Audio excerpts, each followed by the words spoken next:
नमस्कार, खबरों का पंचनामा देख रहे हैं आप और मैं हूं आपके साथ दिव्या सिंह। हम लेकर आए हैं देश और दुनिया की 5 बड़ी खबरें जिस पर चर्चा के लिए हमारे साथ स्टूडियो में मौजूद हैं कैपिटल टीवी के editor in chief doctor Manish Kumar.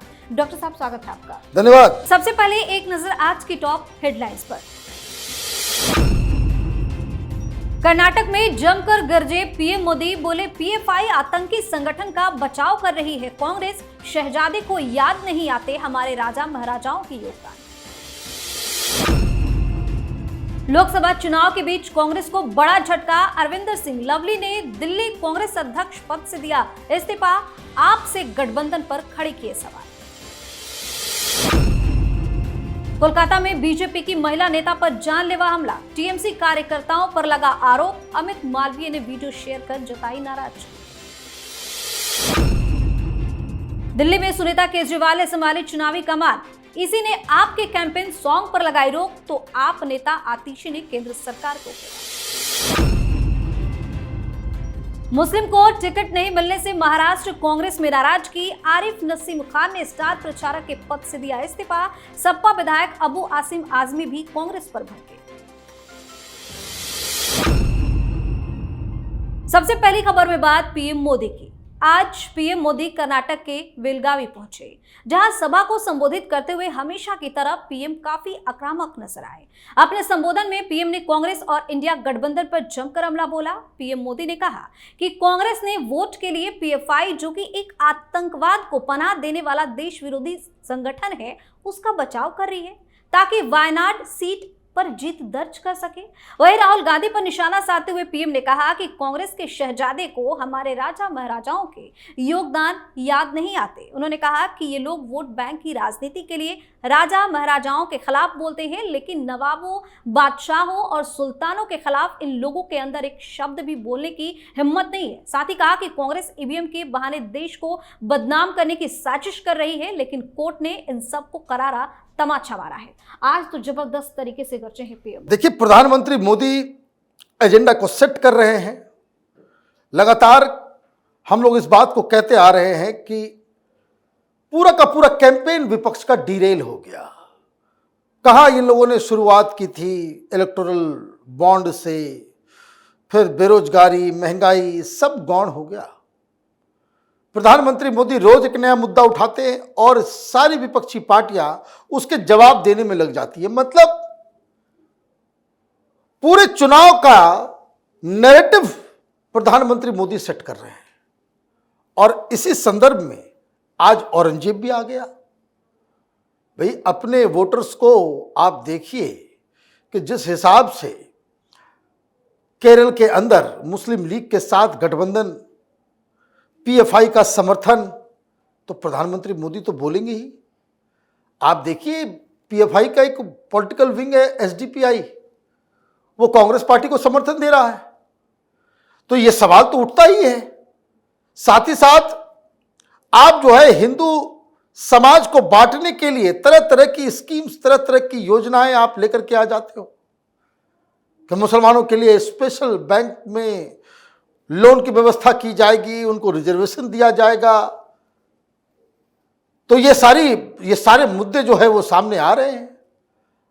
अब ईवीएम के ऊपर बीच में इन लोगों ने सवाल खड़े कर दिए, सुप्रीम कोर्ट से तमाचा लगा। तो प्रधानमंत्री मोदी रोज नए नए, जिसको कहते हैं भाई, एक मैच्योर्ड पॉलिटिशियन की तरह रोज एक नया मुद्दा जो है वो सामने ला करके रख देते हैं, और कांग्रेस पार्टी और तमाम विपक्ष उसके पीछे पीछे जो है उसके जवाब देने में ही अपना टाइम व्यर्थ में गंवाती है।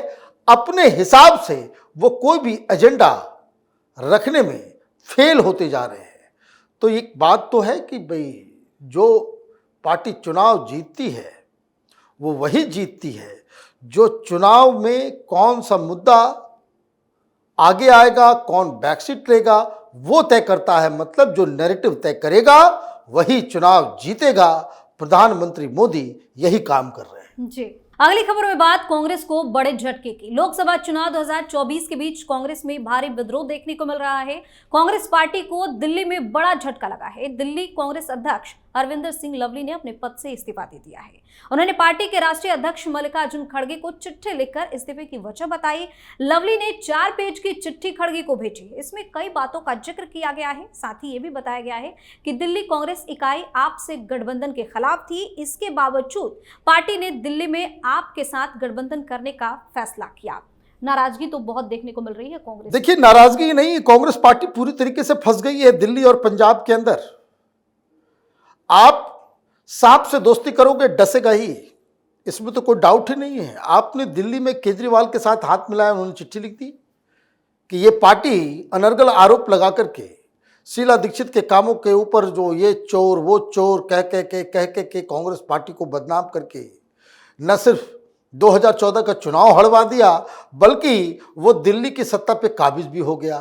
झूठ और प्रपंच जो है वो करके कांग्रेस पार्टी को बिल्कुल आइसोलेट करने में वो कामयाब हो गया। लेकिन फिर भी आपने इसके साथ हाथ मिला ली, हमने कुछ नहीं कहा। लेकिन जब आप टुकड़े टुकड़े गैंग के लोगों को आप उम्मीदवार बनाना शुरू कर दोगे, तब तो ये अति हो गई। इस इस्तीफे से दिल्ली में फॉर ऑल प्रैक्टिकल पर्पसेस चुनाव खत्म हो चुका। इसका मतलब यही है कि कांग्रेस के वोटर्स आम आदमी पार्टी को वोट नहीं करेंगे और आम आदमी पार्टी के वोटर्स जो है कांग्रेस पार्टी को वोट नहीं करेंगे। दूसरा इंपैक्ट इसका यह होगा कि आप यहां लड़ झगड़ के साथ में लड़ोगे, तो फिर पंजाब के अंदर कांग्रेस पार्टी किस मुंह से वहां केजरीवाल के खिलाफ, भगवंत मान की आम आदमी पार्टी की सरकार के खिलाफ वहां कैंपेन करेगी? तो आप ये समझिए, राहुल गांधी की जो पॉलिटिकल इमेच्योरिटी है कि आपने बिल्कुल ही का ऐसा फैसला ले लिया कि जिसमें नुकसान आम आदमी पार्टी का भी, नुकसान सबसे ज्यादा कांग्रेस पार्टी का और फायदा सबसे ज्यादा भारतीय जनता पार्टी का। जी, इस खबर में बात बंगाल की। जैसे जैसे चुनाव का प्रचार प्रसार तेजी से हो रहा है, बंगाल में हिंसा की घटनाएं भी सामने आ रही है।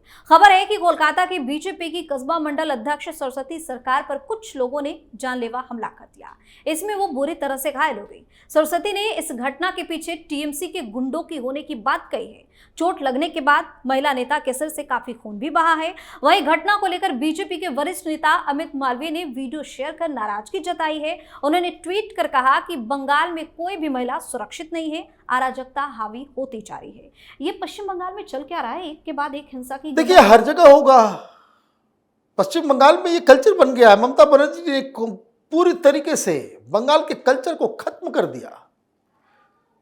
जिस तरह का वीडियो आया है, विरोधियों का भी, भारतीय जनता पार्टी के विरोधियों का भी कलेजा कांप उठेगा। आप इस तरह से एक महिला के साथ मारपीट करेंगे? वो लड़के आए थे, टीएमसी के बताए जा रहे हैं। ये किस तरह के लोग हैं? ये नामर्दगी आप महिला पॉलिटिकल वर्कर के ऊपर आप इस तरह से काम करोगे तो ये तो अभी शुरुआत ही है। बंगाल की जनता जागेगी नहीं तो ये जो आज इस तरह की पॉलिटिकल वर्कर के साथ जो तस्वीरें आई है वो हर मोहल्ले आम जनता की भी आएगी। ये मत सोचिए कि बीजेपी की है तो ऐसा हो गया।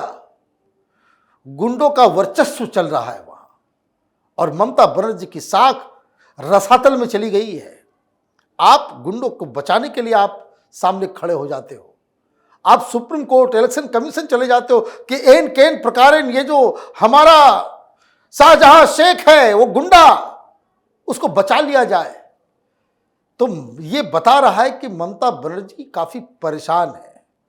कम से कम ममता बनर्जी को इस महिला नेत्री के घर जाना चाहिए था, मिलना चाहिए था, उनको आश्वासन देना चाहिए था, लेकिन नहीं।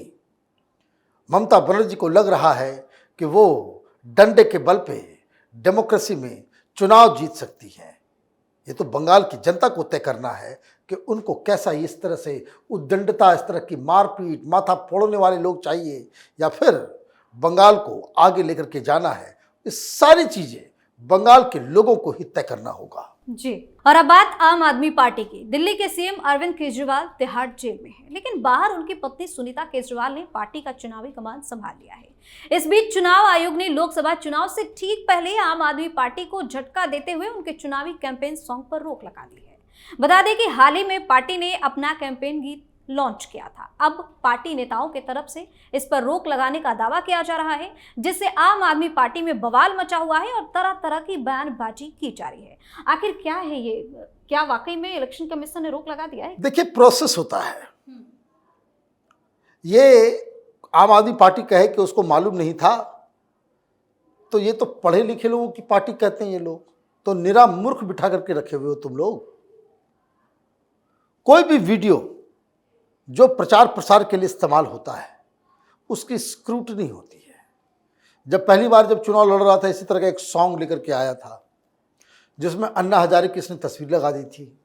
अन्ना हजारे ने ऑब्जेक्ट कर दिया कि भाई मेरी तस्वीर आप चुनाव प्रचार में लगाओगे तो वो हमारे परमिशन के बगैर आप कैसे लगा सकते हो, तो उसको वापस लेना पड़ा था। अब आपने जो सॉन्ग बनाया है उस सॉन्ग के हर 2 लाइन के बाद आप ये बताने की कोशिश कर रहे हो कि मोदी ने जेल में डाल दिया, मोदी ने जेल में डाल दिया बिना किसी गुनाह के, बिना कुछ ये किए। हम इतना अच्छे आदमी हैं, कट्टर ईमानदार हैं। भाई कट्टर ईमानदार हो तुम लोग तो पूरा का पूरा तुम्हारा पूरा कुनबा जेल के अंदर क्यों है? बेल क्यों नहीं मिल रहा? कोर्ट से तुमको क्लीन चिट क्यों नहीं मिल रहा? अब सवाल क्या है कि बैन क्यों किया गया? अब इसमें टेक्निकल पॉइंट है। ये तो मीडिया वाले को पैसा खिला करके कुछ भी अनर्गल बातें कह देता है, लोग चला देते हैं, और इस चीज के लिए तमाम टेलीविजन चैनल इसके लिए गुनाहगार हैं। 1500 करोड़ रुपए इसने खर्च किए हैं एडवर्टीजमेंट के ऊपर, 1500 करोड़। ये सब मीडिया वाले खाए हैं। वो नमक का जो है कर्ज अदा कर रहे हैं ये लोग। क्या है मसला? इलेक्शन कमीशन ने क्यों कहा इसको रिव्यू करना है? वो इसलिए क्योंकि जो आप कह रहे हो कि जेल में डाल दिया, जेल में डाल दिया, ये जेल में डालने का काम सरकार का नहीं होता, ये कोर्ट का होता है। और कोर्ट के ऊपर आप इस तरह की टिप्पणी करके आप वोट मांगोगे? ये तुम्हारी राजनीति है। तो फिर इसलिए उसके ऊपर होल्ड लगाया गया है। ये चीखते रहेंगे, चिल्लाते रहेंगे। इलेक्शन कमीशन के इस फैसले से आपको प्रॉब्लम है, आप कोर्ट जाएं, कोर्ट से आपको राहत मिल सकती है, लेकिन कहीं राहत नहीं मिलेगी। क्यों? क्योंकि फैक्ट ऑफ द मैटर यही है कि इस गाने में हर जगह यही बताया जा रहा है कि हम तो बहुत बेगुनाह हैं, हम तो बिल्कुल ईमानदार थे, लेकिन जबरदस्ती हमें जेल में डाल दिया गया, इलीगल तरीके से जेल में डाल दिया गया, बदले के रूप में हमें जेल में डाल दिया गया। तो जेल में डाल कौन रहा है? जज साहब। तो जज साहब के खिलाफ तुमको टिप्पणी करने के लिए, तुमको गाना बनाने के लिए अनुमति मिल जाएगी? दिमाग इन लोगों का क्या 7वें आसमान पे रहता है? इलीगल काम करेंगे तो यही कार्रवाई होगी। जी। आखिरी खबर में बात कांग्रेस की। महाराष्ट्र कांग्रेस में नाराजगी एक बार फिर खुलकर सामने आ गई है। राज्य की 48 सीटों में से एक भी सीट से मुस्लिम उम्मीदवार नहीं उतारे गए हैं, जिससे पार्टी के महाराष्ट्र कांग्रेस कार्यकारी अध्यक्ष आरिफ नसीम खान ने पार्टी के स्टार प्रचारक के पद से इस्तीफा दे दिया है। वहीं महाराष्ट्र के समाजवादी पार्टी के विधायक अब्बू आसिम आजमी ने इंडिया अलायंस पर जमकर निशाना साधा। उन्होंने एमवीए की ओर से एक भी मुस्लिम उम्मीदवार न उतारने पर नाराजगी जाहिर की और कहा कि यह बेहद शर्मनाक बात है कि कांग्रेस ने एक भी मुस्लिम उम्मीदवार को चुनाव में नहीं उतारा। अब तो अलग ही नाराजगी देखने को मिल रही है। देखिए, नाराजगी करके क्या करेंगे? ये घड़ियाली आंसू बहाने से क्या फायदा है? जम के सारे लोग लाइन में लग करके कांग्रेस पार्टी को वोट कर रहे हैं। आप गुलाम बनने को तैयार हैं। आपकी मति मारी गई है कि आप जो है अपने आप को एक ऐसा वोट बैंक आपने बना लिया है कि सारे लोग आपको टेकन फॉर ग्रांटेड लेते हैं। भारतीय जनता पार्टी आपको इसलिए बेइज्जत करती है क्योंकि उसको मालूम है कि आप वोट उनको नहीं करेंगे, उनको हराने के लिए वोट करेंगे, तो फिर इसी तरीके की बातें होगी। तो भारतीय जनता पार्टी अपने वोट बैंक के लिए मुसलमानों को गालियां देगी। भाई ये आप अपनी खुद, ये मुस्लिम समाज खुद अपने आप को इस स्थिति पे लाया है। और जो तथाकथित सेकुलर पार्टियां, उनको मालूम होता है कि भाई क्या कहां जाएगा ये मुसलमान, हमें वोट नहीं करेगा तो कहां जाएगा। तो they are also taking you, मैंने टेकन फॉर ग्रांटेड। तो फिर आप जो हैं ये घड़ियाली आंसू बनाना बंद कीजिए। ये मौलवी मौलानाओं को लिफाफा बांट कर कांग्रेस पार्टी आप जैसे नेताओं को पालती पोसती है। उस समय आपको समझ में नहीं आ रहा था? आपने ये विरोध किया कभी कि भाई शिवसेना उद्धव ठाकरे के साथ गठबंधन बन रहा है, ये कांग्रेस की सेक्युलर विचारधारा के खिलाफ है? जब माल चाटना होता है तो सबसे आगे लाइन में खड़े हो जाओगे, और जब हकीकत से वास्तव पड़ता है तो आप ये घड़ियाली आंसू। हिम्मत है तो भाई स्टार प्रचारकों की लिस्ट से क्यों पार्टी इस्तीफा दो। ओवैसी साहब वैसे ही तुमको इनविटेशन दे रहे हैं कि आ जाओ हमारे पास, तुमको उम्मीदवार बनाते हैं, कहाँ से लड़ना है तुमको। तो ये बेकार की चीज़ है। मुस्लिम समाज अपनी ही पॉलिटिकल चॉइस की वजह से वो कहते हैं कि घर की रही है न घाट की। बहुत बहुत धन्यवाद सर तमाम जानकारी के लिए। धन्यवाद। खबरों का पंचनामा में आज के लिए इतना ही। देश और विदेश की बाकी खबरों और उनके सटीक एनालिसिस के लिए देखते रहिए कैपिटल टीवी। हमें लाइक कीजिए, शेयर कीजिए और हाँ, कैपिटल टीवी को सब्सक्राइब करना बिल्कुल ना भूलें। धन्यवाद।